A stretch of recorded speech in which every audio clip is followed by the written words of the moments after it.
Tomorrow is our National Day of Thankfulness. While this is a holiday that we celebrate year after year, for many of us, this week and tomorrow will not look like the celebrations we have held in the past. We may be with fewer family members or no extended family at all. Large planned meals may have been replaced with smaller, simpler dinners. Our friends' givings may have been moved to online platforms where we miss the joy of a hug, the sound of laughter, and the breaking of bread together.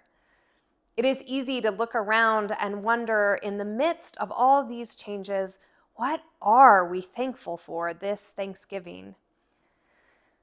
And so, I invite you to take some time today and tomorrow to ask yourself that same question. What am I thankful for? Prayerfully encounter the question with an openness to God speaking into your life, reminding you of who and whose you are, pushing you to recognize with love the gratitude you carry in your heart for those around you who care for you in your times of joy and in your times of sorrow, the people who extend deep empathy and great compassion, the ones in your life who know you and who are the holders of your story, just as you are the holders of theirs. Since April, my family has had the practice of hosting an hour-long Zoom each weekend to stay connected. My 93 and 94-year-old grandparents and my 87-year-old aunt join in with my aunt and uncle and my father and his partner, my brother's family, my cousin's family, me and my kids, and we all talk about random things. We check in on the weather and see what everybody's week looked like. My cousin's 4-year-old tells us of trips to the zoo and bike rides, while my nephews and my kids share details of homework and sporting events, and what a strange year of school this has been.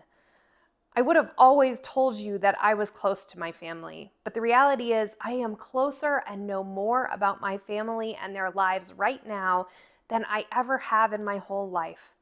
The weekly time together allows us to share the details of our daily life that when we only see each other once or twice a year, it's just not possible.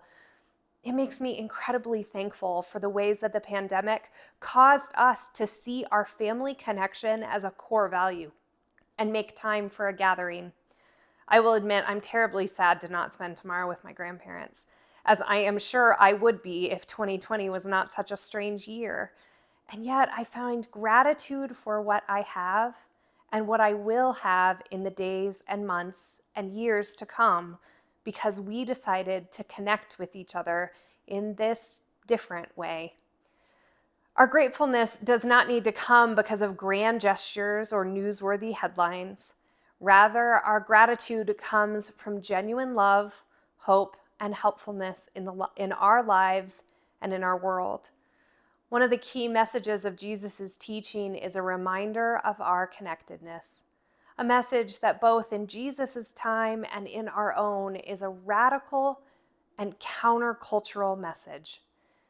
Thanksgiving is a time in which we are able to lean into the gratitude that comes from those connections in our lives. Even in a year where isolation and division has seemed to fill our days, this is an invitation to re-enter our minds and our lives on the ways that we are interconnected and to value our relationships. Let us enter into this time of Thanksgiving with gratitude for the ways that we can be connected, even when the world tells us we are not. I lift up my own gratitude for each and every one of you and for what you bring to this community, for the countless ways that you care for one another each and every day. With blessings upon your Thanksgiving, I would like to offer this prayer of thanksgiving from Carol White. Thank you for constant rhythms, for returning cycles, and for mysterious reappearances. Thank you for running fast and disappearing, for disappointment too sharp to be held. Thank you for messages beyond expectation and learnings garnered without hope. Thank you for drifting sunsets and pregnant moons, for lazy days and soft scents. Thank you for the possibilities tense with tears and laughter. Thank you for the scratching underneath, revealing the shimmering dark. Amen. Happy Thanksgiving, my friends.